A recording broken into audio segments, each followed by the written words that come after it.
Les harceleurs de la police française et des renseignements de la DCRI et de la DGSE, vous voyez, et les renseignements militaires, vous voyez, veulent me faire passer, moi et ma famille, pour ce qu'on n'est pas. Ils ont essayé de me piéger et me faire passer pour un terroriste. Ils ont essayé de me piéger, de me faire passer pour pédophile, vous voyez.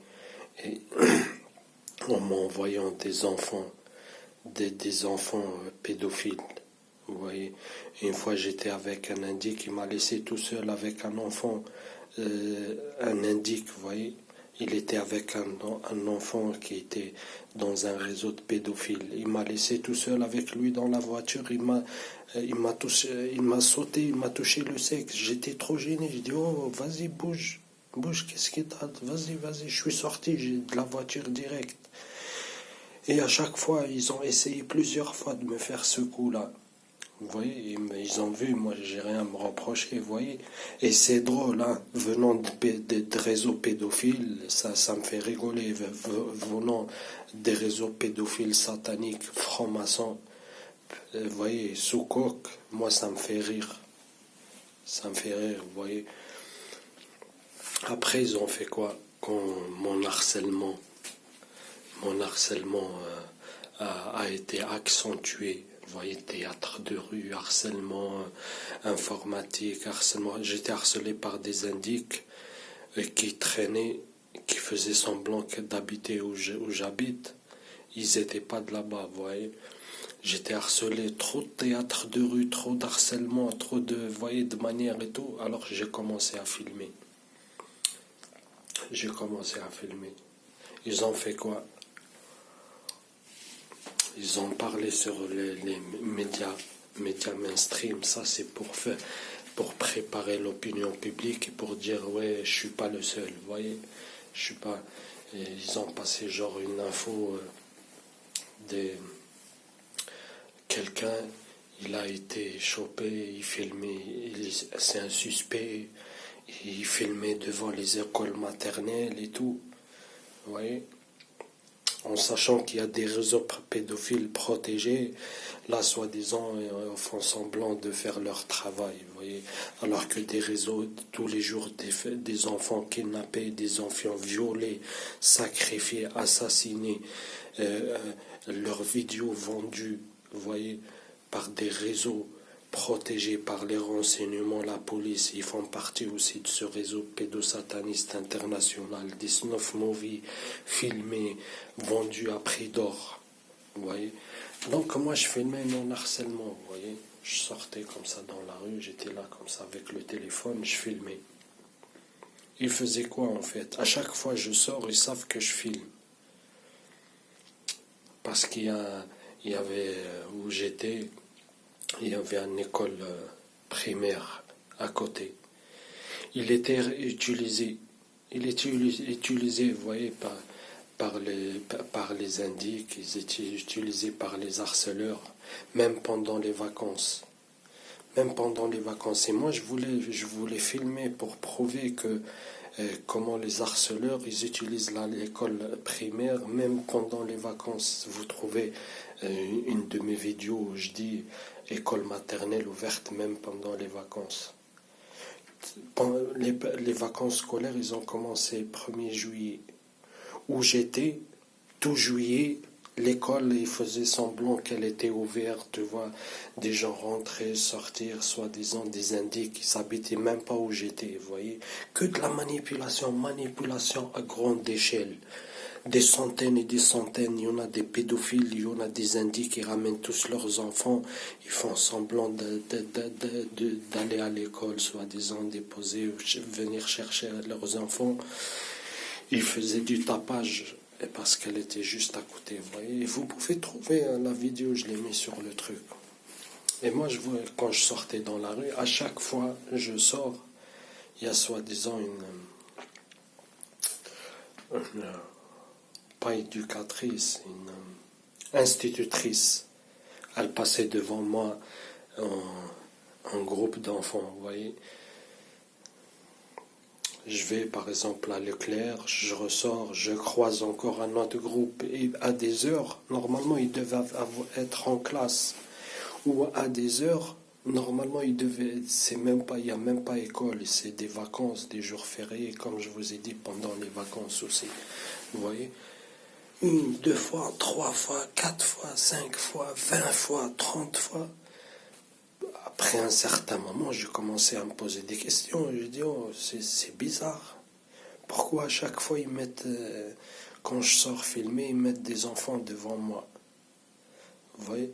Et en fait, ils ont voulu me faire passer pour un mec chelou, un obsédé sexuel qui est là et qui filme les enfants. Alors que moi, je m'en fous. Hein. Je m'en fous. Les gens, ils me connaissent. Moi, j'ai rien à foutre. Moi, si je chope un pédophile, là, je vous jure, qui va mordre la poussière. Vous voyez, au contraire, moi je dénonce. J'ai toujours dénoncé les réseaux pédophiles, vous voyez, et les pervers narcissiques, comme on dit dans le gaslighting. Vous voyez, ils essayent de coller toujours leur tort aux autres. C'est eux les vrais terroristes. C'est l'État les vrais, c'est les forces de l'ordre les vrais terroristes. Moi je vous le dis, ils ont voulu me faire passer moi pour un terroriste. Ils ont voulu me piéger.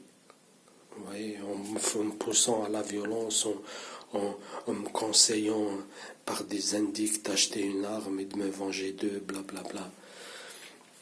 Après, ils ont voulu me faire passer pour pédophile, alors que moi je sais, j'étais témoin. Je vous jure, il y a des réseaux pédophiles qui sont protégés. Ils sont protégés. Et la police, elle savent, les renseignements, ils les connaissent. Et ça, ils fréquentent beaucoup. Il y a des gens des renseignements, ils font partie des réseaux pédophiles. Moi, je vous le dis. Et tout est lié. Les réseaux de la drogue, de prostitution et les réseaux pédophiles. Tout est lié. Tout est lié. Il y a des enfants, ils sont prostitués dans des hôtels. Et la police, ils savent, ils sont fréquentés ces hôtels par des élites, par certains policiers, par certains des renseignements. Vous voyez? Et moi, je vous dis, pourquoi j'étais harcelé, ils ont voulu me liquider. Ils ont essayé tous les trucs. Hein. Ils ont essayé de me liquider par des indices. Vous voyez, ils étaient autour de moi et ils cherchaient, ils essaient de profiler, vous voyez. Il y a un indique qui m'a demandé, il m'a dit, tu sais nager? Je l'ai menti, je dis non, je ne sais pas nager, j'ai jamais nagé, vous voyez. Il est parti, il les a racontés, et depuis, je vous jure, ils ont essayé à chaque fois de me manipuler, je faisais tout le temps du sport. Il y a un autre indique qui m'a fréquenté quelques jours après, il m'a dit, ouais, vas-y, toi tu fais du sport, viens, moi aussi je viens avec toi. Moi j'allais dans un grand terrain de foot, c'était là-bas, je faisais du sport. Il est venu 2 fois avec moi, après j'ai vu, il voulait m'influencer et me ramener dans d'autres endroits. Il m'a ramené où? À côté de Grigny, la grande borne. Il y a Badou. Bref, un centre commercial et à côté il y a un plan d'eau. Il m'a ramené pour faire là-bas du sport. Le premier jour, il est venu avec moi et depuis, il n'est plus venu avec moi. Il voulait m'influencer pour que j'aille là-bas. Ouais. Après, moi, j'ai trouvé ça bizarre. Et en sachant que c'était des Indiens qui voulaient m'influencer, je me suis dit pourquoi ils veulent me ramener à côté d'un plan d'eau. Et en fait, eux, ils pensaient que je ne savais pas nager, ils ont voulu me noyer. Une deuxième fois, quand j'étais à Limoges, je prends un taxi, le gars, je le connais même pas. Je le connais même pas. J'arrive comme ça, il me dit, ouais, tu viens faire quoi ici et tout. Ici, Limoges, c'est une belle ville, là. Tu peux faire du sport ici à côté parce qu'il y a un fleuve, un canal. Il m'a dit, tu peux faire du sport ici. Oh, direct, ça m'a fait tilter. Et comme une étincelle, oh, comment il sait que je fasse du sport? Je le connais même pas, le mec. Il me dit, si tu veux faire du sport, il y a un endroit ici, c'est bien pour faire du sport. Et tout. Wow. D'où tu me connais déjà, d'où tu sais que je fasse du sport. Oui, en fait, ils ont voulu me manipuler. Bref. Après, ils ont voulu, quand j'étais à Quimper,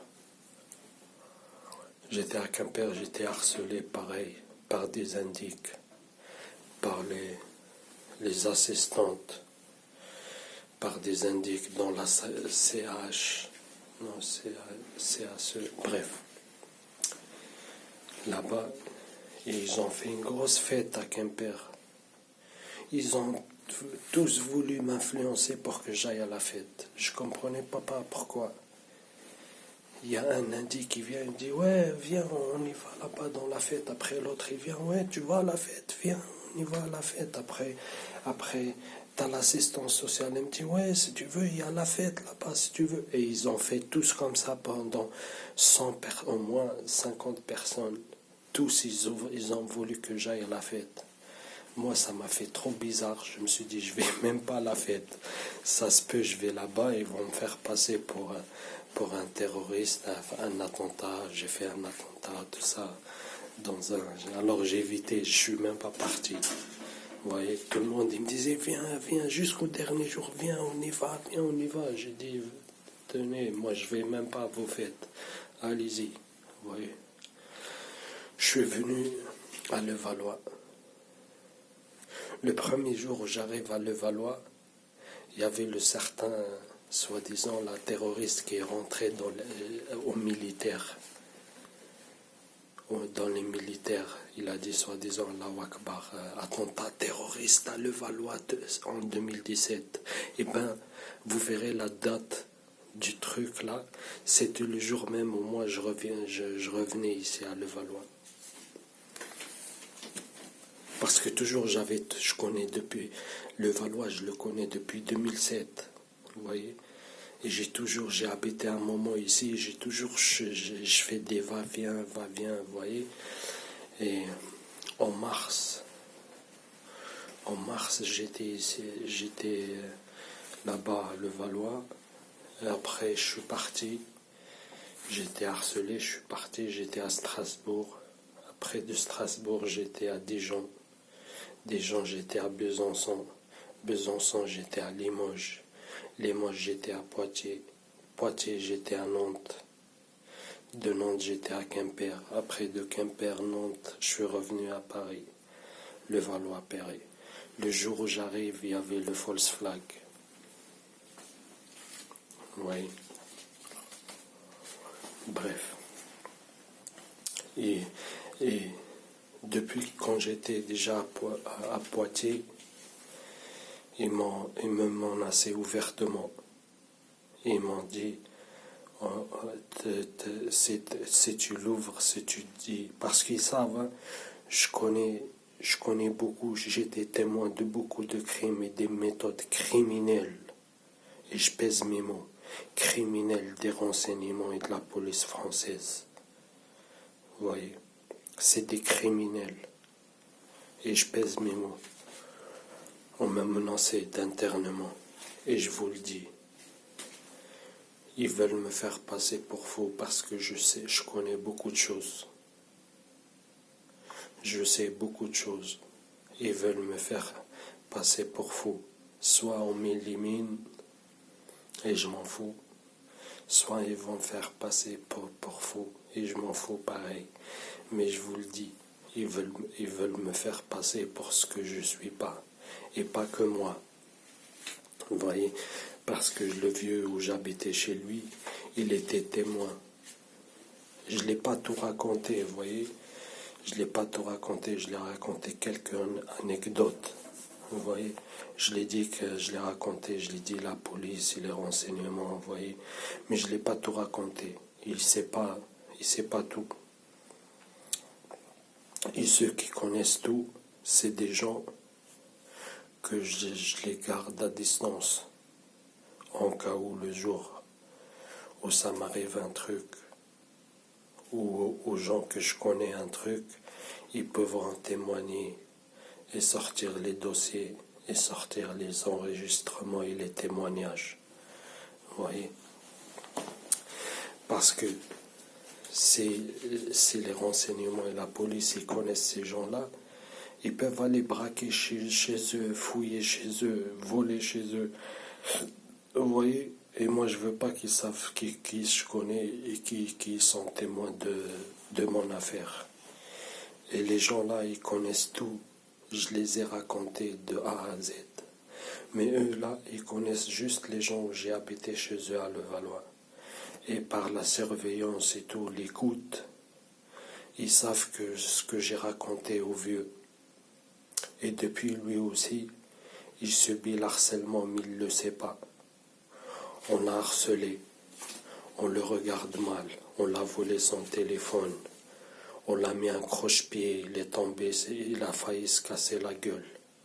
Vous voyez, ils l'ont fait plusieurs fois. Ils utilisent des méthodes de gaslighting.